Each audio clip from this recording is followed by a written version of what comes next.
Hello everyone, my self Sandeep Bishnoi, chartered accountant. आप सबका स्वागत है टीम सीए वन एग्ज़ाम के यूट्यूब चैनल पर। ऑडिट का ये थर्ड पार्ट है रिवीजन का। हमने एक मेन जो डिस्कशन अपना होता है जिसके अंदर ऑडिटिंग के सारे कॉन्सेप्ट अपने कवर हो चुके थे। स्टैंडर्ड्स ऑन ऑडिटिंग वो हम कर चुके थे। वो सिर्फ वहीं तक सीमित नहीं है स्टैंडर्ड्स ऑन ऑडिटिंग, उसके अंदर कुछ कॉन्सेप्ट है वो चीज़ ज़्यादा इंपॉर्टेंट है। अब उसके अलावा जो दूसरी चीज़ें बचती है जो एग्ज़ाम के लिए रेलेवेंट है बहुत ज़्यादा, थोड़ी समय की कमी है मेरे पास, इस वजह से मैं ये वीडियो बीच में नहीं ला पाया, लेकिन अभी कोशिश करूँगा जो जो इम्पोर्टेंट चीज़ें एटलीस्ट आपको एक बार बताऊँ। उसके साथ एक और चीज़ ध्यान रखिएगा।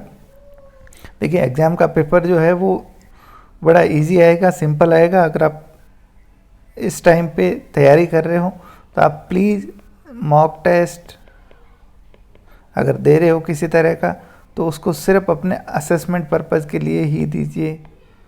उसके अंदर जो क्वेश्चंस दिए हुए हैं उनको याद करने मत बैठिए, ये मेरी रिक्वेस्ट है आपसे। क्योंकि आप एमसीक्यू चाहे जितने भी कर लोगे, एग्ज़ाम के अंदर नया ही क्वेश्चन आपको मिलेगा। तो उसकी बजाय आप सिर्फ अपना असेसमेंट कीजिए कि भाई कहाँ गलती हो रही है, देन उसके बाद आगे बढ़िए और उससे याद करने मत बैठिए। इसकी बजाय आप छोटी छोटी चीज़ें जो होती है, जो बेसिक चीज़ें होती हैं हर सब्जेक्ट के अंदर, उनको पढ़ने में, वापस कॉन्सेप्ट को रिवाइज करने में समय दीजिए, ताकि उन कॉन्सेप्ट्स के ऊपर बेस्ड क्वेश्चंस का आप सही जवाब दे पाएँ। चलिए शुरू करते हैं। ये इंडेक्स है बेसिकली। मैं आपको एक बार क्विकली बता दूं क्या क्या चीज़ें आपको ऑडिट के अंदर उस एसेज के अलावा, अगर आपने वो वीडियो देखा है तो एसेज मेरे हिसाब से उसके अलावा कुछ भी पढ़ने की ज़रूरत नहीं है एक्स्ट्रा। अब यहाँ पे और ऑडिट के अंदर फाइनली ये चीज़ें आप और पढ़ लीजिए, एक भी चीज़ इसके अलावा आपको एक्स्ट्रा पढ़ने की ज़रूरत नहीं है। सबसे पहले बेसिक्स की बात करें तो यहाँ पे आपको एक चीज़ ज़रूर देखना है जिसके अंदर आपने डिफरेंट टाइप्स ऑफ ऑडिट, ये हालांकि अलग से दे रखा है, ये आप ज़रूर देख लीजिएगा। ठीक है, तो शुरू करते हैं। फिर ऑडिट प्लानिंग प्रोग्राम क्या होता है, internal control check, vouching verification, इन सब की डेफिनेशन आपको पता होनी चाहिए। Company audit very important, and cost and management audit. ठीक है, चलिए शुरू करते हैं। सबसे पहले ऑडिट के ऑब्जेक्टिव्स क्या होते हैं तो आप जानते हो। सबसे पहला तो फाइनेंशियल स्टेटमेंट को चेक करना, उनके ऊपर ओपिनियन देना, ट्रू एंड फेयर व्यू दे रहे हैं या नहीं दे रहे हैं। फिर सेकेंडरी ऑब्जेक्टिव्स है जिसके अंदर ये फ्रॉड और एरर्स को डिटेक्ट करना। प्राइमरी ऑब्जेक्टिव तो अपना ओपिनियन देना ही है। फिर difference between audit and book keeping तो आप जानते हो, सेल्फ स्टडी कर सकते हो, वैसे ज़्यादा कोई काम की चीज़ नहीं है। ये रिकॉर्डिंग होता है, ये इसके बाद एनालिटिकल नेचर की एक्टिविटी होती है जिसके अंदर हम लोग चेक करते हैं। फिर ये जहाँ ख़त्म होता है वहाँ ये शुरू होता है। यहाँ कोई क्वालिफिकेशन नहीं होती, लेकिन यहाँ ऑडिटर को क्वालिफाइड होना पड़ता है। यहाँ रिपोर्टिंग का कोई कॉन्सेप्ट नहीं है। बुक्स बनती है, उससे फाइनेंशियल स्टेटमेंट बनते हैं, लेकिन यहाँ रिपोर्टिंग करनी पड़ती है। यहाँ स्कोप अलग है, यहाँ स्कोप अलग है। देन बेसिक प्रिंसिपल्स ये हम पढ़ चुके हैं, very important. Importance of auditing, auditing की इंपॉर्टेंस हमने पढ़ी थी कि जितने भी स्टेक होल्डर्स होते हैं, चाहे शेयर होल्डर हो, गवर्नमेंट हो, क्रेडिटर हो, एम्प्लॉयज़ हो, मैनेजमेंट हो, इन सबको कुछ न कुछ फ़ायदा होता है। ठीक है, जैसे कोई डिस्प्यूट है उसको सॉल्व करने के लिए ऑडिटेड अकाउंट्स की ज़रूरत पड़ती है। क्रेडिटर लोन देने से पहले देखता है कि कंपनी की फाइनेंशियल पोजीशन कैसी है। गवर्नमेंट टैक्सेस पर्पज़ के लिए, मैनेजमेंट अपनी परफॉर्मेंस को इवेल्युएट करने के लिए, तो इन सारे पर्पज़ के लिए ऑडिट की इंपॉर्टेंस होती है। Next, types of audit. सबसे पहले प्रोप्राइटरशिप। तो जैसे आप जानते हो, प्रोप्राइटरशिप यानी जहाँ एक अकेला व्यक्ति चला रहा है, वहाँ पे क्या कंपलसरी होती है ऑडिट? नहीं, कंपलसरी नहीं होती है। तो चाहे तो वो ऑडिट अपनी करवा सकता है। इसके अलावा अगर कोई टैक्स ऑडिट वगैरह ऐसी है तो वो तो कंपलसरी रिक्वायरमेंट होती है, वो करवानी पड़ सकती है। दूसरा, पार्टनरशिप के केस में भी कंपलसरी नहीं होती ऑडिट, और पार्टनरशिप फर्म अपनी ऑडिट करवा सकती है। अगर उनके डीड में या म्यूचुअल एग्रीमेंट है पार्टनर्स के बीच में तो वो अपॉइंट कर सकते हैं। कंपनीज में कंपलसरी ऑडिट होती है, हम जानते हैं, सेक्शन 139 जो बोलता है। ठीक है, नेक्स्ट, ऑडिट ऑफ ट्रस्ट। ठीक इसी तरह ट्रस्ट के अंदर क्या होता है, ट्रस्टीज़ होते हैं, जो जैसे बोर्ड ऑफ डायरेक्टर्स की तरह ट्रस्टी होते हैं जो ट्रस्ट को चलाते हैं। तो वो फाइनेंशियल स्टेटमेंट साल भर में जो एक्टिविटी की उसके ऊपर एक चेक लगाने के लिए, मॉरल चेक के लिए, उस ट्रस्ट की भी ऑडिट की जा सकती है। ठीक वैसे कोऑपरेटिव सोसाइटीज़ के केस में होता है, सोसाइटी का जो रजिस्ट्रार होता है वो ऑर्डर कर सकता है क्या कि भाई सोसाइटी की क्या करवाई जाए, ऑडिट करवाई जाए। देन गवर्नमेंट ऑडिट हम जानते हैं, एक तो हम पढ़ते हैं गवर्नमेंट कंपनीज़ की ऑडिट। गवर्नमेंट कंपनीज़ की ऑडिट के अंदर क्या होता है, कंपनीज एक्ट ही बताता है कि जो गवर्नमेंट कंपनी है उनको ऑडिट करवानी पड़ेगी, उनका ऑडिटर का अपॉइंटमेंट सीएजी करेगा। अब यहाँ पे एक ध्यान देने वाली बात है, उस गवर्नमेंट ऑडिट के अंदर इसको हम बोलते हैं प्रोप्राइटरी ऑडिट। क्या बोलते हैं? Proprietary audit. और प्रोप्राइटरी ऑडिट के अंदर क्या होता है, एक अलग से कॉन्सेप्ट होता है। जैसे नॉर्मल ऑडिट के अंदर ऑडिटर सिर्फ जो खर्चे हैं, जो इनकम है, उनके जो सपोर्टिंग डॉक्यूमेंट्स हैं, उनसे वो चेक करता है कि भाई खर्चा बताया तो एक्चुअली हुआ कि नहीं हुआ, इनकम बताया तो एक्चुअली है कि नहीं, असेट और लाइबिलिटी एग्जिस्ट करती है या नहीं, और उनको प्रॉपरली दिखाया गया है या नहीं। लेकिन जब प्रोप्राइटरी ऑडिट की बात करते हैं तो प्रोप्राइटरी ऑडिट के अंदर ऑडिटर एक कदम आगे बढ़ने का मतलब वो ये भी देखता है क्या उस खर्चे की ज़रूरत थी या नहीं। खुद का पैसा होता तो क्या वो पैसा खर्च करता है या नहीं, जहाँ पैसा लगाया वहाँ से सही रिटर्न या वहाँ से जो आउटकम निकलना चाहिए वो उतना मिला या नहीं। तो ये कुछ एक्स्ट्रा चीज़ है, मतलब वो एक तरीके से बिजनेसमैन की जो कुर्सी होती है, मतलब जहाँ एक बिजनेस चला रहा है व्यक्ति, वो जो डिसीजन लेता है कि मैं किस चीज़ पे पैसा खर्च करूँ, एडवर्टीजमेंट करूँ या नहीं करूँ। तो यहाँ गवर्नमेंट के केस में क्योंकि पब्लिक का पैसा है, तो यहाँ जो ऑडिटर होता है वो ये देखता है कि जो पैसा खर्च किया गया है एक पब्लिक सर्वेंट द्वारा, क्या उसकी ज़रूरत थी या नहीं। वो खुद का पैसा होता तो क्या उसको लगा था, जहाँ लगाया वहाँ से एफिशिएंटली उसका रिटर्न आ रहा है या नहीं।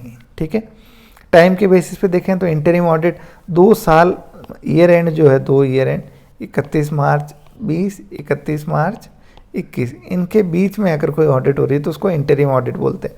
कंटिन्यूस ऑडिट मतलब जो थ्रू आउट द ईयर चलती है या थोड़े थोड़े शॉर्ट इंटरवल के बाद चलती है, मतलब साल भर जो ऑडिट चलती है। अब इसके फ़ायदे भी हैं क्या, साथ साथ में चेकिंग होती रहती है, फ्रॉड और एरर जल्दी डिटेक्ट हो जाते हैं, अकाउंट्स जो है वो अप टू डेट रहते हैं, प्लस ऑडिटर सजेशन भी दे सकता है अगर उस कमियाँ हैं तो। डिसएडवांटेज है बहुत ज़्यादा एक्सपेंसिव है, रूटीन वर्क को इम्पैक्ट करता है। ठीक है, इसमें ध्यान रखना बैलेंस शीट जो है वो असेट लाइबिलिटी तो ईयर एंड पे ही चेक होती है, क्योंकि साल भर तो ट्रांजैक्शन होते हैं, बैलेंस शीट तो बनती है एज ऑन दी डेट, मतलब 31 मार्च को ही बनेगी, तभी चेक हो पाएगी। फाइनल ऑडिट हम जानते हैं क्या होता है, जो ईयर एंड पे होती है। बैलेंस शीट ऑडिट मतलब बैलेंस शीट के आइटम्स की ऑडिट, जिसके अंदर asset liability reserve surplus provision profit and loss, इस तरह की चीज़ों को। ठीक है, next interim and concurrent audit. Interim audit आप जानते हो साल के बीच में होती है, कॉन्करेंट ऑडिट कंटिन्यूस ऑडिट की तरह ही होती है, बस ये स्पेशली बैंक के रेफरेंस में होती है। हम बैंक की ऑडिट को क्या बोलते हैं, कॉन्करेंट ऑडिट, मतलब एक साल के अंदर वेरियस पॉइंट ऑफ टाइम होते हैं, मतलब समय समय पे वो आके ऑडिट करता है। Next internal versus statutory audit. जानते हो आप इंटरनल ऑडिट कंपलसरी नहीं होती है, ये कंपलसरी होती है जनरली। कुछ केसेस में इंटरनल ऑडिट भी कंपलसरी होती है। इंटरनल ऑडिट का अपॉइंटमेंट मैनेजमेंट के द्वारा होता है, वहीं ये ऑडिटर का अपॉइंटमेंट किसके द्वारा होता है, शेयर होल्डर्स के द्वारा होता है। फिर क्वालिफिकेशन, यहाँ कोई क्वालिफिकेशन नहीं होती, लेकिन यहाँ सीए होना जरूरी है। यहाँ रेस्पॉन्सिबिलिटी वो किसको रेस्पॉन्सिबल है, मैनेजमेंट के लिए, यहाँ शेयर होल्डर या गवर्नमेंट के प्रति जिम्मेदार है। टाइम पीरियड यहाँ कोई फिक्स नहीं होता, किसी भी समय के लिए हो सकती है, साल भर भी चल सकती है। यहाँ फिक्स है कि वो अकाउंटिंग पीरियड के लिए ही होगी, तो ये देखने वाली चीज़ है। एफिशिएंसी ऑडिट, ये जो मैं प्रोप्राइटरी ऑडिट बता रहा था वो ये, और ये एफिशिएंसी ऑडिट लगभग एक ही है। प्रोप्राइटरी ऑडिट के अंदर वो देखता है कि वो वाइजली एक्ट कर रहा है, बुद्धिमत्ता से काम ले रहा है, गुड फेथ में काम कर रहा है, कोई रिकमेंडेशन, ब्राइब, नेपोटिज्म, इस तरह की चीज़ों को बढ़ावा नहीं दिया जा रहा है। मतलब प्रोप्राइटरी का मतलब, कहने का मतलब यही है ना कि बिजनेस के हर एक एक्टिविटी, हर एक ट्रांजैक्शन की जेन्युइननेस, कि भाई इसकी ज़रूरत क्या थी, और अगर पैसा लगाया तो वो सही जगह लगाया कि नहीं लगाया, जो एक नॉर्मल ऑडिटर देखता नहीं है। एफिशिएंसी ऑडिट इसी तरह की होती है, जहाँ पे वो क्या कर रहा है, बिजनेस की एक्टिविटीज़ को देखता है और वो एग्जामिन करता है कि भाई एफिशिएंटली काम हो रहा है या नहीं, इकोनॉमिकली काम हो रहा है या नहीं। परफॉर्मेंस ऑडिट, परफॉर्मेंस बेस्ड हो गई, स्पेसिफिकली कोई टारगेट है और उसकी क्या कॉस्ट इन्वॉल्व है, उसके अंदर टारगेट अचीव हुए या नहीं हुए। ऑब्जेक्टिव के बेस पे अगर ऑडिट को देखें, ऑब्जेक्टिव मतलब लक्ष्य क्या है, इंटरनल ऑडिट हो सकती है, cost audit, secretarial audit, independent tax audit, इस तरीके से। Then planning of an audit and control, audit की प्लानिंग, तो ये देखिए ऐसे इसकी पूरी सीरीज है जो हम पढ़ चुके हैं। अपॉइंटमेंट होता है, वो अपना ऑब्जेक्टिव स्कोप देखता है, क्लाइंट के बिजनेस को समझता है, इंटरनल कंट्रोल को समझता है, ऑडिट रिस्क को फिर प्लानिंग प्रोग्रामिंग करता है, ऑडिट एविडेंस कलेक्ट करता है और कंक्लूजन और रिपोर्टिंग, मतलब ये 300, 400, 500, 600 और 700 सीरीज तक हमने पढ़ा था। ऑडिटर की क्वालिटीज़, चार्टर्ड अकाउंटेंट होना चाहिए, उसको नॉलेज होना चाहिए टैक्स, अकाउंट, सारे सब्जेक्ट का, ऑनेस्ट होना चाहिए, बायस्ड नहीं होना चाहिए, डिसीजन मेकिंग होनी चाहिए, क्योंकि उसको प्रोफेशनल जजमेंट लेने होते हैं। Next, appointment of auditor. चलिए ये कोई काम की बात नहीं है, एक चीज़ है काम की, लाइबिलिटीज़ ऑफ ऑडिटर। तो यहाँ मैं आपको एक चीज़ बताना चाहूँगा, आप दो चीज़ों को ज़रूर पढ़िएगा। एक तो सेक्शन 139 से 148 के अंदर ऑडिटर के लिए जहाँ भी पेनल्टी दे रखी है ना, उस पेनल्टी को प्लीज़ पढ़िएगा, ये एग्ज़ाम में सीधे सीधे आपको पूछी जा सकती है। दूसरी चीज़ मैं कहूँगा, एक सेक्शन 35 और एक सेक्शन 447, ये दो सेक्शन कंपनीज एक्ट के आपको और पढ़ने हैं। ये क्या है मैं बता देता हूँ। सेक्शन 35 होता है प्रॉस्पेक्टस से रिलेटेड। कंपनी जब प्रॉस्पेक्टस इश्यू करती है तो प्रॉस्पेक्टस के इश्यू को जो भी ऑथोराइज करता है, मतलब जिसने इश्यू को ऑथोराइज किया, अगर उस प्रॉस्पेक्टस में कोई मिस स्टेटमेंट है तो ये लोग क्रिमिनली लाइबल होते हैं, सिविल लाइबिलिटी भी होती है, मतलब ये जेल जाने के हकदार है। तो ऑडिटर जो होता है, सीए जो होता है, वो क्या ऑथोराइज करता है? नहीं, वो तो एज ए एक्सपर्ट उसमें साइन करता है। तो एक्सपर्ट की भी कुछ जिम्मेदारी होती है, सिविल लाइबिलिटीज़ होती है, तो वो आपको एक बार देखना है। और 447 होता है फ्रॉड के केस में, अगर ये जानबूझ के कर रहा है, सब लोग, ऑडिटर भी मिला हुआ है, गलत स्टेटमेंट दे रहा है एक्सपर्ट के तौर पे, तो फिर ये फ्रॉड वाला सेक्शन भी लग जाता है। नेक्स्ट, ऑडिट प्रोग्राम आप जानते हो क्या होती है, मैंने आपको बताया था। एक होता है क्या, ऑडिट स्ट्रेटेजी, एक होती है क्या, ऑडिट स्ट्रेटेजी। मतलब वो क्या करता है, क्लाइंट के बिजनेस का नॉलेज लेता है, ठीक है, किस तरह के इन्वेस्टमेंट है, किस तरीके से फाइनेंस्ड है, कौन सा रेगुलेटरी फ्रेमवर्क लग रहा है, कौन सी अकाउंटिंग पॉलिसीज़ है, इनको देखते हुए वो एक ओवरऑल स्ट्रेटेजी बनाता है ऑडिटर, कि भाई उसको क्या क्या रिसोर्सेज लगेंगे, कितना स्टाफ लगेगा, क्या एक्सपेक्टेड टाइम पीरियड रहेगा ऑडिट का, किस तरीके से वो रिपोर्ट करना है, किस तरीके से कंक्लूजन, मतलब एक प्लानिंग बना रहा है, स्ट्रेटेजी बना रहा है। इस स्ट्रेटेजी के ऊपर बेस्ड होता है क्या, आपका ऑडिट प्लान। इसके बेस पे वो क्या करता है, डिटेल में प्लान और प्रोग्राम बनाता है कि एग्जैक्टली क्या क्या एक्टिविटीज़ होनी थी। तो देखिए, audit programme represent an outline of procedure to be followed to support an opinion on financial statement. It's the auditor's plan of action, मतलब ये ऑडिटर जो भी एक्शन करने वाला है, जो भी काम करने वाला है, उसका प्लान है एक तरीके से, ठीक है, सेट प्रोसीजर है पहले से। ये हेल्प करता है, देखिए ऑडिटर को इंपॉर्टेंट एरिया चूक ना जाए, टाइम पे ख़त्म हो, सब स्टाफ जो है उनको ड्यूटीज़ पता चले, ऑडिट असिस्टेंट को एफिशिएंसी बनी रहे, ठीक है। ऑडिट वर्किंग पेपर्स आप जानते हो क्या होता है। ऑडिट वर्किंग पेपर्स क्या, रिकॉर्ड किस चीज़ का, जो भी ऑडिट प्रोसीजर परफॉर्म कर रहा है, जो ऑडिट एविडेंस और जो कंक्लूजन पहुंचा, इनका रिकॉर्ड, या ऑडिटर ऑडिट के दौरान जो भी एक्टिविटीज़ करता है उन सब का record, file, summaries, comments, correspondence जितनी भी हुई वो सारे, ठीक है। ऑब्जेक्टिव हमने पढ़े हुए हैं। नेक्स्ट, इंटरनल कंट्रोल क्या होता है। इंटरनल कंट्रोल मतलब मैनेजमेंट के द्वारा लगाया गया एक सिस्टम। किसके द्वारा लगाया गया, ध्यान सुनिएगा, मैनेजमेंट या दो चार्ज विद गवर्नेंस द्वारा लगाया गया सिस्टम। क्या इंश्योर करने के लिए कि एक तो फाइनेंशियल स्टेटमेंट जो है वो फ्री हो फ्रॉड और एरर से, कंपनी के एसेट हो वो क्या हो, सेफ गार्ड हो, एफिशिएंसी और इफेक्टिवनेस हो किसमें, कंपनी के ऑपरेशंस में। तो इस पर्पज़ के लिए इंटरनल कंट्रोल्स लगाए जाते हैं। वैसे इंटरनल कंट्रोल्स बहुत सारे होते हैं, लेकिन एक ऑडिटर के लिए रेलेवेंट होते हैं वो सारे जो फाइनेंशियल स्टेटमेंट को क्या करते हैं, प्रभावित करते हैं, वही काम के हैं हमारे लिए। नेक्स्ट, ये देख सकते हो आप, ऑब्जेक्टिव ऑन इंटरनल कंट्रोल के रिलायबल डाटा देना, एफिशिएंसी रखना, जो पॉलिसीज हैं उनको एडयर करना और सेफ गार्ड करना एसेट और रिकॉर्ड्स को। इंटरनल चेक क्या होता है। इंटरनल चेक का मतलब देखिए, कोई एक व्यक्ति काम कर रहा है, दूसरा व्यक्ति उसको क्या कर रहा है, चेक कर रहा है इंटरनली। मतलब जैसे ये कैशियर है, ये मैनेजर है, कैशियर ने दिन भर में जो जो कैश एक्सेप्ट किया, रिलीज किया, उसके टोटल को कौन चेक करेगा, शाम को मैनेजर चेक करेगा। मतलब इंटरनली एक चेक लगा दिया ताकि इसके ऊपर एक मॉरल प्रेशर रहे, ये कोई फ्रॉड और एरर ना कर सके। तो ये एक इंटरनल कंट्रोल्स का ही पार्ट है। इंटरनल कंट्रोल अपने आप में बड़ा शब्द है, इंटरनल चेक उसका एक हिस्सा है, ठीक है।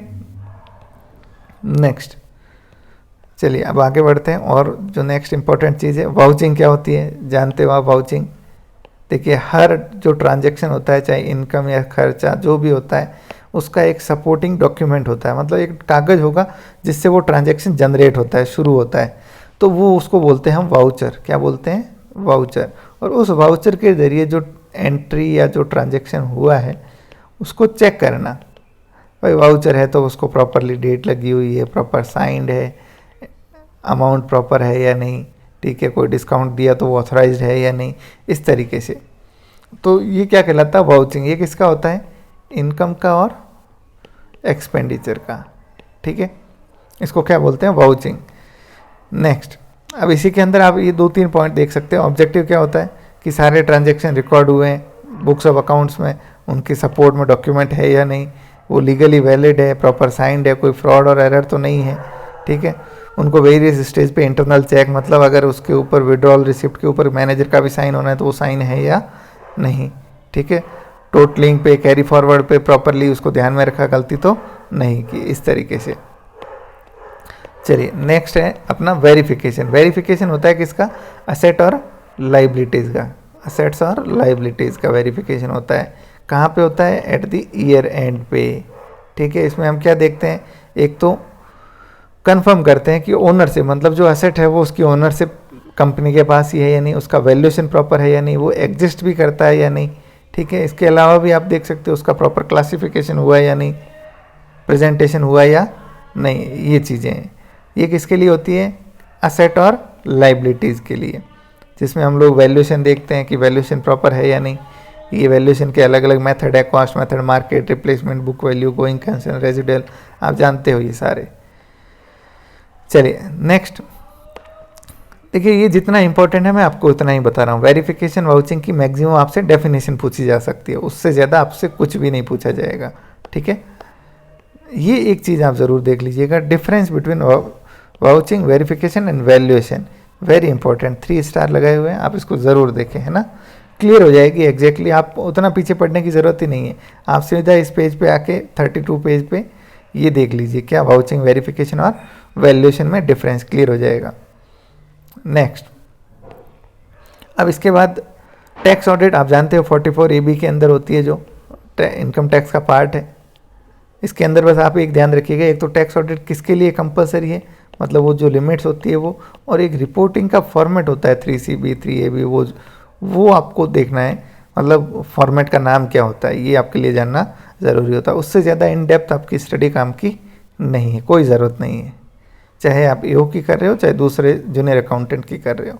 सिर्फ बिजनेस प्रोफेशन की लिमिट और रिपोर्टिंग और पेनल्टी ज़रूर देखें, और ये कब तक सबमिट करने होते हैं। देखिए एक मैं आपको चीज़ बताऊँ इंपॉर्टेंट, ये जितनी भी डेट्स हैं, चाहे इनकम टैक्स में है चाहे GST में है, जैसे रिटर्न भरने की कोई डेट हो गई, कोई छोटी छोटी ये पेनल्टीज़ हो गई, इंपॉर्टेंट काम, पैन कोड करना कहाँ मैंडेटरी होता है कहाँ नहीं होता है, रिटर्न की लास्ट डेट क्या है, TDS के ऊपर पेनल्टी क्या है, अगर आप रिटर्न लेट जमा कराते हो तो क्या पेनल्टी है, ये चीज़ें बड़ी इंपॉर्टेंट है, आप इनको ज़रूर पढ़ के जाना, ठीक है।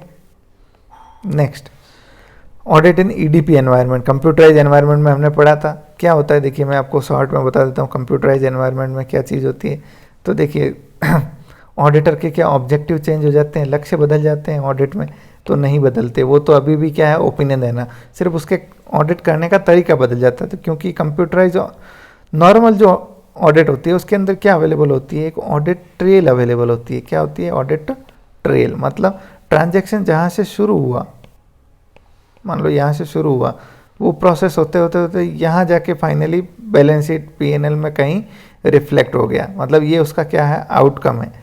तो यहाँ से जो जो ट्रांजैक्शन प्रोसेस हुआ ये पूरा विजिबल होता है, आपको दिखता है कि ये इसके पास गया, इसने साइन किया, ऑथराइज किया, ट्रायल बैलेंस में गया, फिर इसका इम्पैक्ट यहाँ फाइनली आया।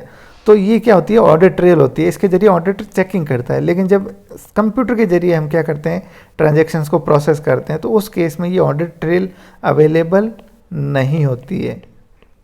क्यों, आपने सिस्टम में एंट्री की और उसका सीधा इम्पैक्ट कहाँ आ जाएगा, जो आपके फाइनेंशियल स्टेटमेंट है। बीच में क्या हुआ, कैसे एडजस्टमेंट हुए, आपको कुछ भी दिख नहीं रहा है, कुछ भी पता नहीं चल रहा है। तो ये एक डिफ़िकल्टी होती है, इस वजह से ये ऑडिट की अप्रोच क्या हो जाती है, चेंज हो जाती है। तो इसके लिए ऑडिटर स्पेशल ऑडिट टेक्निक्स भी यूज करता है, जिसको हम बोलते हैं कंप्यूटर असिस्टेड ऑडिट टेक्निक, ठीक है। नेक्स्ट, अब इसमें देखिए कंप्यूटर असिस्टेड रिक्वायर्ड क्यों होती है, इनपुट डॉक्यूमेंट अवेलेबल नहीं होता, ऑडिट ट्रेल नहीं होती, विजिबल आउटपुट नहीं होता, कंट्रोल्स जो है उनका एब्सेंस होता है, ठीक है। कंप्यूटर को कोई अनऑथराइज एक्सेस भी कर सकता है। चलिए नेक्स्ट, इंटरनल कंट्रोल्स क्या होते हैं ईडीपी एनवायरनमेंट में? यस, यहाँ भी इंटरनल कंट्रोल्स होते हैं, लेकिन यहाँ दो तरह के इंटरनल कंट्रोल्स होते हैं, एक जनरल ईडीपी कंट्रोल और एक एप्लीकेशन। जनरल और एप्लीकेशन, जनरल और एप्लीकेशन, दो तरह के कंट्रोल होते हैं। जनरल कंट्रोल का मतलब देखिए, जो कंप्यूटर सिस्टम है, एक तो उसको कौन यूज़ कर सकता है, कौन यूज़ नहीं कर सकता है, इससे रिलेटेड कंट्रोल, ताकि हम कंप्यूटर के आसपास वही लोग आए जो ऑथोराइज्ड है, ताकि कोई गलत एंट्री अंदर हो ही नहीं, कोई फ्रॉड एरर हो ही नहीं। दूसरा, जो सॉफ्टवेयर है वो कौन बना सकता है, कौन उसमें चेंजेस कर सकता है, गड़बड़ तो नहीं हो रही है कोई, तो इससे आसपास के जनरल कंट्रोल्स, एक इनको बोलते हैं हम क्या, जनरल ईडीपी कंट्रोल। दूसरा, जो एक्चुअल सॉफ्टवेयर है जो हम यूज़ कर रहे हैं, जिसके जरिए आपने ट्रांजैक्शन प्रोसेस हो रहे हैं, चाहे टैली हो, चाहे ईआरपी हो, जो भी हो, ठीक है, वो जो सॉफ्टवेयर है उसके अंदर जो कंट्रोल लगे हुए हैं उनको बोलते हैं ईडीपी एप्लीकेशन कंट्रोल। मतलब उस एप्लीकेशन के अंदर जो कंट्रोल लगे हुए हैं कि भाई उसके अंदर टेस्ट कोई डाटा डाल के हम चेक कर रहे हैं कि सही से ट्रांजैक्शन प्रोसेस हो रहा है या नहीं हो रहा है, ठीक है। चलिए, ये इंपॉर्टेंट है, बस इसके अलावा कुछ भी नहीं। क्या ऑब्जेक्टिव चेंज होता है ऑडिट का? नहीं चेंज होता, ध्यान रखिएगा। ऑडिटर का ऑब्जेक्टिव अभी भी वही है कि रीजनेबल एश्योरेंस ऑब्टेन करना that financial statement are free from material misstatement. Okay, next cost audit है। कॉस्ट ऑडिट मैं आपको क्विकली यहाँ से बता देता हूँ। देखिए, कॉस्ट ऑडिट सेक्शन 148 है कंपनीज एक्ट का, और companies cost record and audit rules 2014। कौन सी कंपनीज के लिए? तो सबसे पहले गवर्नमेंट कुछ कंपनीज बताती है जिनके लिए कॉस्ट रिकॉर्ड मेंटेन करना क्या होता है, कंपलसरी होता है। कॉस्ट रिकॉर्ड कौन से फॉर्मेट में? CRA1 cost record format maintain करने हैं इस फॉर्मेट के अंदर। इस तरीके से होने चाहिए कॉस्ट रिकॉर्ड की वो पर यूनिट कॉस्ट ऑफ सेल और मार्जिन कैलकुलेट करने में हेल्प कर सके। मतलब इतने सफिशिएंट रिकॉर्ड होने चाहिए मटेरियल, लेबर, ओवरहेड्स के। और जब भी ये कंपनी कोई कॉस्ट रिकॉर्ड मेंटेन करेगी तो ये कॉस्ट रिकॉर्ड उसके बुक्स ऑफ अकाउंट्स के अंदर शामिल माने जाएंगे। मतलब जो बुक्स ऑफ अकाउंट्स की मीनिंग है उसके अंदर उसको माना जाएगा, ठीक है। नेक्स्ट, कॉस्ट ऑडिट किसको करवानी है? तो दो तरीके से हमने बांट रखा है। एक रेगुलेटेड सेक्टर, करीब 6 सेक्टर ऐसे हैं, शायद 5 ऐसे जो रेगुलेटेड है, जैसे टेलीकॉम हो गया, बैंकिंग हो गया। तो ये रेगुलेटेड सेक्टर है, वहाँ पे अगर टोटल टर्नओवर उस कंपनी का 50 करोड़ से ज़्यादा है या किसी इंडिविजुअल प्रोडक्ट या सर्विस से 25 करोड़ से ज़्यादा है तो उसको क्या करवाना पड़ेगा? कॉस्ट ऑडिट करवाना पड़ेगा। वही नॉन रेगुलेटेड सेक्टर तो 100 और 35 करोड़। तो पहली चीज़ तो हमने ये पढ़ी कि कुछ कंपनीज जिनको कॉस्ट रिकॉर्ड मेंटेन करने, जो सेंट्रल गवर्नमेंट बताएगी। फिर जिन्होंने मेंटेन किए उनमें से कुछ कंपनीज जो अगर रेगुलेटेड सेक्टर से बिलोंग करती है तो 50 और 25 करोड़, मतलब 50 करोड़ टोटल टर्नओवर है कंपनी का, या फिर इंडिविजुअल प्रोडक्ट का 25 करोड़ से ज़्यादा है तो उस प्रोडक्ट के लिए आपको क्या करनी पड़ेगी? कॉस्ट ऑडिट करवानी पड़ेगी। फिर नॉन रेगुलेटेड सेक्टर है तो ये लिमिट।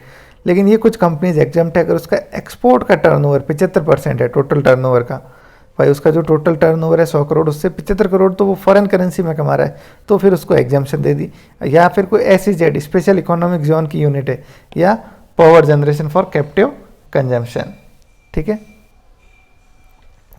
चलिए, नेक्स्ट, अपॉइंटमेंट कौन करेगा? बोर्ड ऑफ डायरेक्टर्स करेंगे 180 डेज में फाइनेंशियल स्टेटमेंट शुरू होने के। CMA होगा। क्या कंपनी का स्टैट्यूटरी ऑडिटर हो सकता है? नहीं, बिल्कुल नहीं हो सकता। रेमुनरेशन कौन तय करेंगे? मेंबर्स तय करेंगे, ठीक है, जिसको सब्सिक्वेंटली शेयर होल्डर्स क्या करेंगे? रेटिफाई करेंगे, मतलब वही बात होगी, मेंबर्स। कैजुअल वैकेंसी अगर है तो देखिए, कैजुअल वैकेंसी कौन फिल करेगा? बोर्ड ऑफ डायरेक्टर, लेकिन उसको सेंट्रल गवर्नमेंट को इन्फॉर्म करना पड़ेगा 30 दिन के अंदर अंदर। ये ध्यान रखिएगा, टाइम लिमिट जहाँ भी आई आपको याद रखना है। कैजुअल वैकेंसी कौन फिल करेगा? बोर्ड ऑफ डायरेक्टर्स में 30 दिन में। फिर अगले 30 दिन में क्या करना है? सेंट्रल गवर्नमेंट को इंटीमेट करना है कि भाई ये कैजुअल वैकेंसी थी और इसकी जगह हमने इसको अपॉइंट किया है। ये रिपोर्ट किसको करेगा? Cost auditor. तो बोर्ड ऑफ डायरेक्टर्स जिन्होंने अपॉइंट किया इसको, उसी को रिपोर्ट करेगा। उन्होंने 180 दिन में अपॉइंट किया, ये भी 180 दिन में रिपोर्ट करेगा। अब बोर्ड ऑफ डायरेक्टर्स क्या करेंगे? सीधा सवाल आ सकता है कि ये रिपोर्ट किसको करता है? Cost auditor. तो ध्यान रखना, बोर्ड ऑफ डायरेक्टर्स को। बोर्ड ऑफ डायरेक्टर्स फर्दर किसको करते हैं? सेंट्रल गवर्नमेंट को। साथ में वो क्या करते हैं? अपने कमेंट भी देते हैं। अगर उस कॉस्ट ऑडिटर ने कुछ भी क्वालिफिकेशन, रिजर्वेशन, कोई कमेंट दिए तो उसके ऊपर बोर्ड अपने कमेंट्स देगा कि भाई उसका क्या जवाब देना चाह रहा है, ठीक है, 30 दिन के अंदर। और सेंट्रल गवर्नमेंट उस पर चाहे तो फर्दर कंपनी से कुछ भी पूछ सकती है। क्या इसको कॉस्ट ऑडिटर को फ्रॉड रिपोर्ट करना है? सेक्शन 143(12) के अंदर जो होता है कि 1 करोड़ से ज़्यादा का अगर फ्रॉड है, जी हाँ, अगर ऐसा कोई फ्रॉड आता है तो वो इसको भी रिपोर्ट करना पड़ेगा।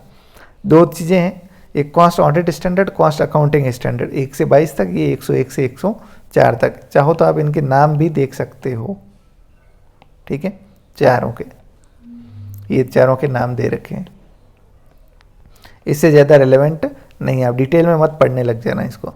फिर एक आती है management audit, very simple. Management audit क्या होती है, देखिए बेसिकली जो मैनेजमेंट यानी टॉप लेवल मैनेजमेंट, मतलब जिसके अंदर मैनेजर, की managerial person, board of directors, KMP, BOD, इनकी जो एक्टिविटीज़ होती है, इनकी जो काम करने का तरीका है, उसको एक तरीके से ऑडिट करना, उनके डिसीजंस को चेक करना। तो क्या ये रूटीन एक्टिविटी है? नहीं, ये नॉन रूटीन है। क्या ये कंपलसरी है? नहीं, ये वॉलेंट्री है, ठीक है। ये क्या है? यूनिक प्रोसेस है जो अप्रेज करता है। अप्रेज का मतलब एक तरीके से देखना, चेक करना, किसकी परफॉर्मेंस को, डायरेक्टर्स की, मैनेजर्स को, उनकी परफॉर्मेंस को। कौन कर सकता है? कोई भी पर्सन, कोई फिक्स क्वालिफिकेशन है क्या CA या ऐसा नहीं, जिसको नॉलेज होना चाहिए, अनबायस्ड होना चाहिए, मैनेजमेंट का इंडिपेंडेंट थिंकिंग का होना चाहिए, ठीक है, सेंटिमेंटल आदमी नहीं होना चाहिए। अपॉइंटमेंट कौन करेगा? कोई भी कर सकता है। मैनेजमेंट खुद अपनी परफॉर्मेंस चेक करने के लिए भी कर सकता है और मेंबर्स भी करवा सकते हैं, क्योंकि कंपलसरी तो है नहीं ये किसी लॉ के अंदर। ऑब्जेक्टिव क्या होते हैं? देखिए, तो सीधी सी बात है, मैनेजमेंट की परफॉर्मेंस को चेक करना, उनकी डिसीजन, उनकी एक्टिविटीज़ को, क्या उन्होंने जो ऑब्जेक्टिव है प्रॉपरली समझे या नहीं, जो प्लान उन्होंने लगाए वो ऑब्जेक्टिव को पूरा कर रहे हैं या नहीं। स्कोप कोई फिक्स है नहीं, जो हर ऑर्गेनाइजेशन जो अपॉइंट करेगा वही तय करेगा कि स्कोप दायरा क्या क्या होगा, मतलब क्या क्या चीज़ें चेक करनी है। जैसे वो देख सकता है कि इन्वेस्टर को कितना ROI दिया, रिटर्न ऑन इन्वेस्टमेंट दिया, रिलेशनशिप कैसी है, एम्प्लॉयज़ के साथ कैसे रिश्ते हैं, सारी दायरे, उसका जो दायरा है ऑडिट का वो कुछ भी हो सकता है, जो भी तय किया जाता है। कैसे परफॉर्म करेगा? तो management audit techniques and procedures, ये कुछ स्टेप्स दे रखे हैं, ज़्यादा MCQ लाइक कुछ है नहीं, ठीक है। नेक्स्ट, रिपोर्टिंग किसको करेगा? तो वही टॉप लेवल मैनेजमेंट या जो भी डिसाइड होता है उनके बीच में कि वही शेयर होल्डर्स को करेंगे। अब यहाँ 3-4 टर्म है, इनको देखिएगा। MAE ministry of external affair आ रहा है दिमाग में। Management audit evidence, management audit program, management audit report, जो हम नॉर्मल पढ़ते हैं, ऑडिट एविडेंस, ऑडिट प्रोग्राम और ऑडिट रिपोर्ट, सब में MM जोड़ दीजिए, ठीक है। एक होती है ऑपरेशनल ऑडिट, एक क्या होती है? Operational audit. ये क्या होती है? देखिए, ऑपरेशनल नाम से पता चल रहा है कंपनी के ऑपरेशंस को, मतलब देखिए वो मैनेजमेंट तो थी टॉप लेवल की, किसकी थी? टॉप लेवल जो मैनेजमेंट होता है। ऑपरेशनल ऑडिट किसकी होगी? जो मीडियम या सुपरवाइजरी लेवल जो हो गया, या एकदम लोअर लेवल, यहाँ जो वर्किंग है वो किस तरीके से हो रही है, वो चेक करने के लिए हम क्या करवाते हैं? Operational audit. और मैनेजमेंट ने तो सही काम किया, उन्होंने प्रॉपर प्लानिंग की, सही दिशा निर्देश दिए, सही डिसीजन लिए, लेकिन उसको सही से एग्जीक्यूट नहीं किया निचले लेवल ने, ऑपरेशन सही नहीं से चल रहे हैं, तो फिर कोई मतलब नहीं है। इसलिए ये ऑपरेशनल ऑडिट करवाई जाती है। देखिए कि वहाँ कोई वेस्ट, इनएफिशिएंसी, एक्सेसिव कॉस्ट तो नहीं लग रही है, ठीक है। और ये mainly operating level, that is supervisory level, ठीक है, या कह सकते हो micro level management audit, micro level की मैनेजमेंट ऑडिट कह सकते हो आप इसको। चलिए, अब ये कि आप डिफरेंस दे रखा है मैनेजमेंट ऑडिट, इंटरनल ऑडिट और फाइनेंशियल ऑडिट के अंदर। वेरी इंपॉर्टेंट, इतना सा पढ़ लीजिएगा, पूरी चीज़ क्लियर हो जाएगी। यहाँ एक्सपेक्टेशन क्या होती है, यहाँ एटीट्यूड कैसा होता है, ये वॉलेंट्री होती है, ये स्टैट्यूटरी होती है, इस तरीके से, ठीक है। चलिए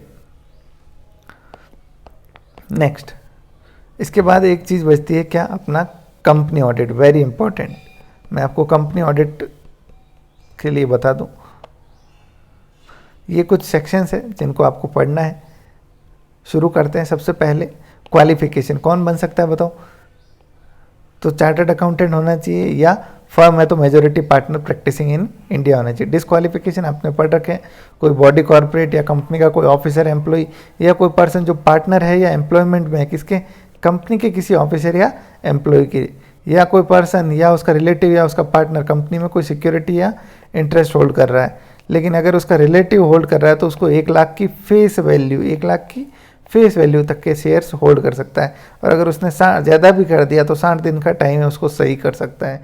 नेक्स्ट, कोई डायरेक्टली इनडायरेक्टली बिजनेस रिलेशनशिप नहीं होना चाहिए। तो बिजनेस रिलेशनशिप का मतलब हमने कहा अगर कोई normal day to day business में ऑर्डिनरी एक्टिविटी हो रही है तो उसको बिजनेस रिलेशनशिप नहीं माना, मतलब कोई एजेंसी होना, कोई आपने फ्रेंचाइजी ले रखी है उस कंपनी की, तो आपको क्या माना जाएगा? Business relationship.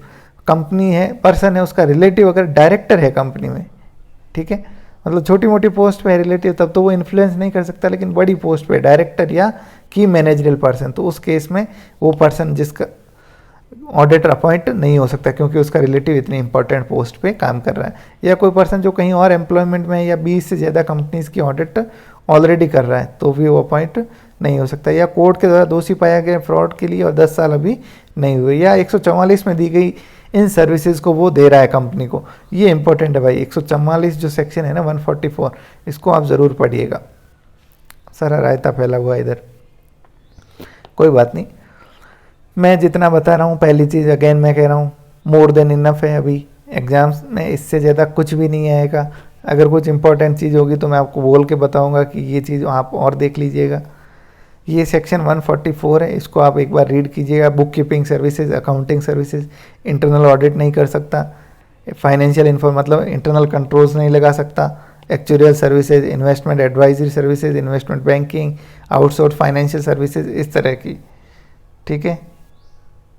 चलिए नेक्स्ट, ये जो डिस्क्वालिफिकेशन है अपॉइंटमेंट के दिन या उसके बाद में भी अगर वो कभी आती है तो भी वो डिस्क्वालीफाई हो जाएगा।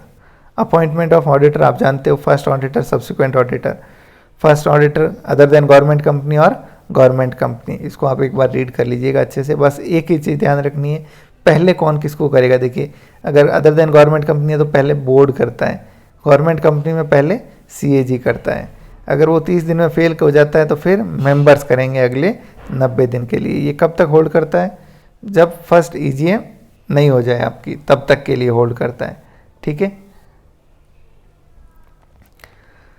नेक्स्ट, सब्सिक्वेंट ऑडिटर है तो सब्सिक्वेंट ऑडिटर के केस में क्या होगा, तो वही आपने देखा कि नॉर्मल केस में तो AGM में मेंबर्स ही करेंगे, जो 5 साल के लिए अपॉइंटमेंट होता है। कितने साल के लिए, 5 ईयर्स के लिए। ध्यान रखना हर साल अपॉइंटमेंट नहीं होता है। CAG है, गवर्नमेंट कंपनी गवर्नमेंट कंपनी के केस में CAG करेगी और ये हर साल होता है, ठीक है। ये कब तक होल्ड करेगा, नेक्स्ट AGM के कंक्लूजन तक, शुरू होने से तक कंक्लूजन तक, ठीक है। यहाँ पे CAG करेगा 30 दिन में, अगर फेल हो जाता है तो बोर्ड करेगा। थोड़ा उल्टा सिस्टम है, यहाँ बोर्ड पहले करता है, यहाँ बोर्ड बाद में करता है। यहाँ सेंट्रल गवर्नमेंट को बताना है क्या, नहीं, सेंट्रल गवर्नमेंट को बताने की ज़रूरत तो नहीं है। लेकिन कॉस्ट ऑडिट के केस में, कॉस्ट ऑडिटर की कैजुअल वैकेंसी में सेंट्रल गवर्नमेंट को इंटीमेट करना होता है। नेक्स्ट, ये देखिए पेनल्टी दे रखी है, ये पेनल्टी आप पढ़िएगा, है ना। रोटेशन ऑफ ऑडिटर, हमने कहा कुछ सेलेक्टेड कंपनीज है तो वहाँ पे ये रोटेशन के प्रोविज़न लगते हैं। तो वो सेलेक्टेड कंपनीज कौन सी है, एक तो ये पता होना चाहिए आपको, 10 करोड़, 50 करोड़ या 50 करोड़। देखिए एक तो लिस्टेड कंपनी सारी, अनलिस्टेड पब्लिक कंपनी है जिसकी पेड अप कैपिटल 10 करोड़ से ज़्यादा है, या सारी प्राइवेट कंपनी जिसका 50 करोड़ से ज़्यादा है, या सारी कंपनी जिनके अंदर पब्लिक बोरोइंग जो है, पब्लिक से लिया हुआ पैसा या बैंक से लिया हुआ पैसा कितना है, 50 करोड़ से ज़्यादा। मतलब कुल मिला के कहने का मतलब ऐसी कंपनियाँ जिसमें पब्लिक का पैसा ज़्यादा लगा हुआ है, वहाँ पे ये रोटेशन की प्रोविज़न कंपलसरी है। उसमें ध्यान रखिएगा, इंडिविजुअल है तो 5 साल और फर्म है तो 10 साल। अब इसमें इफ बट मत लगाना कि एक हो गया बीच में ही छोड़ दिया फिर क्या होगा, इतना क्वेश्चन नहीं आएगा। ये ऑब्जेक्टिव टाइप सिंपल पेपर होगा, उतना दिमाग नहीं लगाना है आपको, ठीक है। ऑडिट कमेटी वेरी इंपॉर्टेंट, आप पढ़ लेना पहले तो किसके लिए कंपलसरी होता है।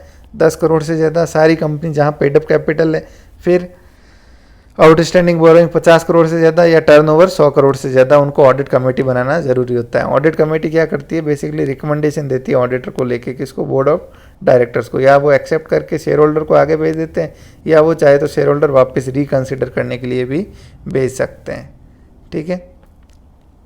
देन ऑडिटर का रेमुनरेशन जनरल मीटिंग में तय होगा, ठीक है।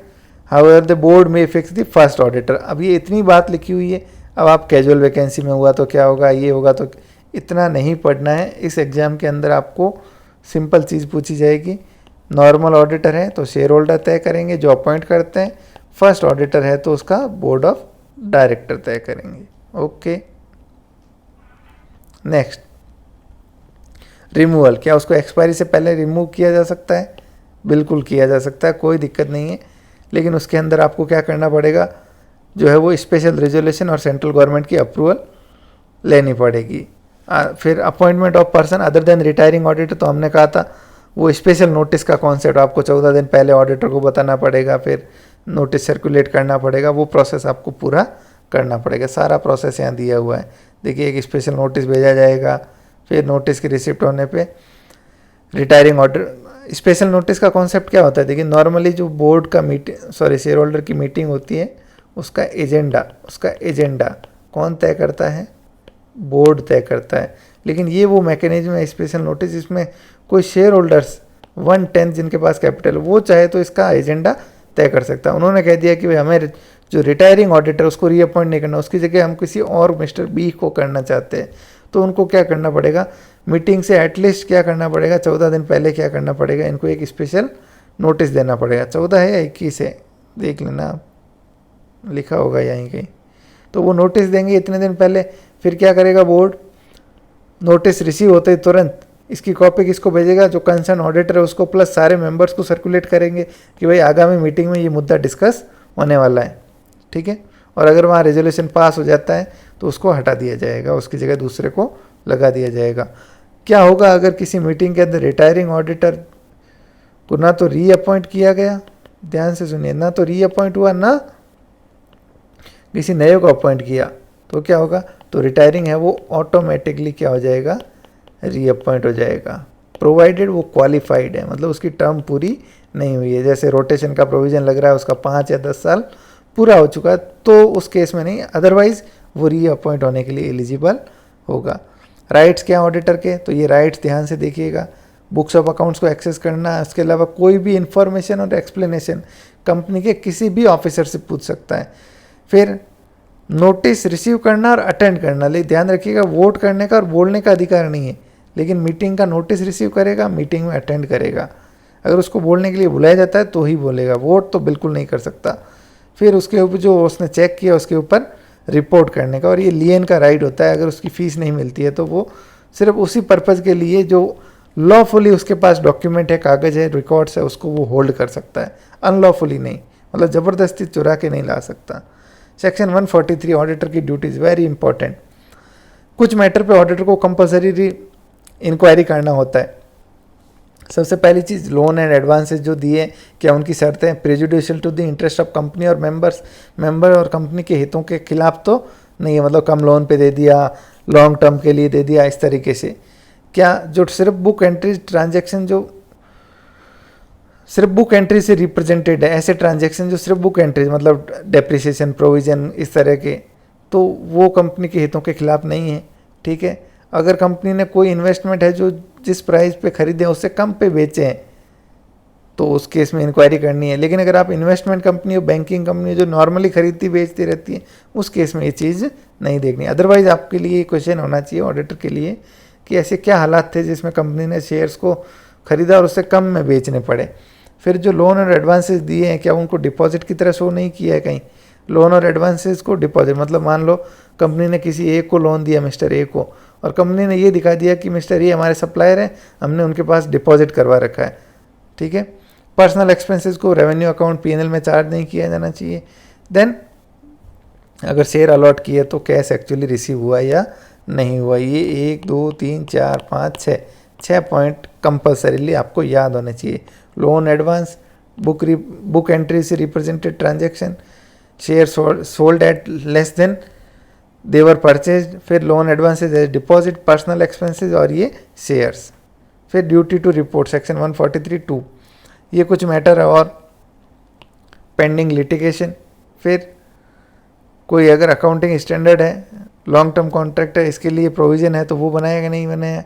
फिर इन्वेस्टर एजुकेशन में पैसा टाइमली जमा करवाया या नहीं। फिर 143(3) वेरी इंपॉर्टेंट अगेन, ये कुछ पॉइंट्स हैं आप देख लीजिएगा। Next, duty to sign audit report, comply with auditing standard, fraud को रिपोर्ट करना अगेन इंपॉर्टेंट। 112 मैं आपको बता चुका हूँ, अच्छे से पढ़ लेना। इसमें लिमिट भी है कि 1 करोड़ है तो उससे ज़्यादा है तो क्या होगा, सेंट्रल गवर्नमेंट को। 1 करोड़ से कम है तो बोर्ड को देगा। बोर्ड क्या करेगा, अपनी रिपोर्ट जो होती है ना, बोर्ड की रिपोर्ट भी होती है ऑडिटर की तरह, उस बोर्ड रिपोर्ट में उसको डिस्क्लोज करेगा, ठीक है। ओके, नेक्स्ट, और कोई मैटर जो सेंट्रल गवर्नमेंट NFRA बताती है वो। फिर ब्रांच ऑडिट, तो ब्रांच ऑडिट आप जानते ही हो, duty to state reason for qualification, अगर नेगेटिव दिया है तो उसका रीज़न। फिर ये कारो ऑर्डर 2020 लेटेस्ट, सिर्फ नाम ही आपको याद रखना और किसके ऊपर लगता है, बस ये बैंकिंग कंपनी ये एग्जाम्प्ट है, इंश्योरेंस कंपनी, 1% कंपनी, स्मॉल छोटी कंपनियाँ, और ये बैंकिंग और ये इनके अलग फॉर्मेट होते हैं LFRA इस तरीके से, तो उनके ऊपर कारो नहीं लगता। ये ब्रांच ऑडिट के अकाउंट्स, ये क्या है, हर कंपनी जो जिनकी ब्रांचेज है वो अपने रजिस्टर्ड ऑफिस पे या अपनी ब्रांचेज पे रिकॉर्ड्स मेंटेन कर सकती है। अब ब्रांच ऑडिटर जो होता है, या तो कंपनी का जो स्टैट्यूटरी ऑडिटर है वही कर रहा है, या कोई अलग से ऑडिटर है तो वो कर रहा है। तो उस केस में एक चीज़ तो होती है कि कंपनी के जो अकाउंट्स हैं उनका क्वार्टरली या प्रॉपरली उनके रिटर्न्स हेड ऑफिस पे रिसीव होना ज़रूरी है, ठीक है। तो उसी तरीके से जो कंपनी का स्टैट्यूटरी ऑडिटर है वो ब्रांच ऑडिट के ऊपर भी अपनी रिपोर्ट साथ में देगा, मतलब कंपनी की पूरी ऑडिट दे रहा है तो उसमें ब्रांच भी कवर्ड है। बाकी ब्रांच के लिए क्वालिफिकेशन, एलिजिबिलिटी सेम है, सब कुछ सेम है, जैसा एक नॉर्मल ऑडिटर के लिए वही सारी ब्रांच ऑडिटर, ये रिपोर्ट टू फ्रॉड, ये सब उसकी भी जिम्मेदारी है, किसकी, अगर ब्रांच का ऑडिटर अलग है तो। चलिए, ये मेरी कोशिश थी आपको क्विकली एक बार, अगर आपका कॉन्फिडेंस लूज है तो बिल्कुल ऐसा मत कीजिए, बेसिक चीज़ें पढ़िए, कोई भी इफ़ बट वाले क्वेश्चन बिल्कुल इग्नोर करके चलिए, ऐसा हो जाए तो क्या होगा, वैसा हो जाए तो क्या होगा। एग्ज़ाम ऑब्जेक्टिव टाइप है, सिंपल क्वेश्चंस आएंगे तो उनको सिंपल दिमाग लगा के ही करना है, ज़्यादा एक्स्ट्रा दिमाग नहीं लगाना है। नेक्स्ट चीज़ अगेन मैं कहूँगा, मॉक टेस्ट सिर्फ असेसमेंट के लिए है, क्वेश्चंस याद मत कीजिए, क्वेश्चंस के ऊपर रिसर्च मत कीजिए। हम लोग भी ह्यूमंस है, हर टेस्ट के अंदर मान लो 60 क्वेश्चन है तो एक आध क्वेश्चन ऐसा होता है जिसमें कोई टाइपिंग एरर अनजाने में, या उसको अपलोड करते वक्त उसका एक प्रोसेस होता है, उस दौरान कोई ऑप्शन ऊपर नीचे हो जाता है या कोई मिस हो जाता है, तो आप उस सिंपली क्वेश्चन को रिपोर्ट कर दीजिए, हम लोग उसको करेक्ट कर देंगे। चलिए, थैंक यू वेरी मच, धन्यवाद। मैं उम्मीद करता हूँ कहीं ना कहीं ये लेक्चर आपको हेल्प करेगा। बाकी देखिए, सारी क्लासेज हमने ली है, सारे सब्जेक्ट के रिकॉर्डेड लेक्चर आपको अवेलेबल करवाए हैं, मतलब क्लासेस लाइव थी वो एक तरीके से, सारी चीज़ें आपको अवेलेबल करवाई, चाहे वो आपको नोट्स हो, चाहे वो क्लास नोट्स हो, शॉर्ट सारे लेक्चर्स है 100+ आवर्स के, MCQs है 5000 के अराउंड, मॉक टेस्ट है, ये रिवीजन वीडियोस है। अगर आप YouTube पे प्लेलिस्ट को विज़िट करोगे तो आपको कॉस्ट FM और उनके भी मिल जाएंगे। टैक्स की जो है वो अपनी ऐप के अंदर अवेलेबल है, बैच सेक्शन में, ठीक है। तो ये सारी जानकारी है। एक चीज़ और, अगर आप टेस्ट को वेबसाइट पे देना चाहते हो डेस्कटॉप पे, तो आप web.classplus-app.com पे विज़िट कीजिए। अपना ऑर्गेनाइजेशन कोड है QJGQI, ये ऑर्गेनाइजेशन कोड और अपना मोबाइल नंबर और OTP लगाइए, आपकी जो ऐप है वो डेस्कटॉप में ओपन हो जाएगी, classplusapp.com, ठीक है। चलिए, तो देखिए, इसका कोई अंत नहीं है कंटेंट्स का देने का, कोशिश कर आपको ये सारी चीज़ें दी, बिल्कुल नॉमिनल प्राइजेस पे दी। इसके अलावा 20+ इंफॉर्मेटिव वीडियोस इसी वैकेंसी के ऊपर, हर एक क्वेश्चन के ऊपर मैंने आके आपकी क्वेरी को रिजॉल्व करने की कोशिश की। इसके बाद भी कुछ लोग संतुष्ट है नहीं है तो माफ़ी चाहता हूँ, अदरवाइज़ तैयारी कीजिए बढ़िया, और all the best. Thank you very much.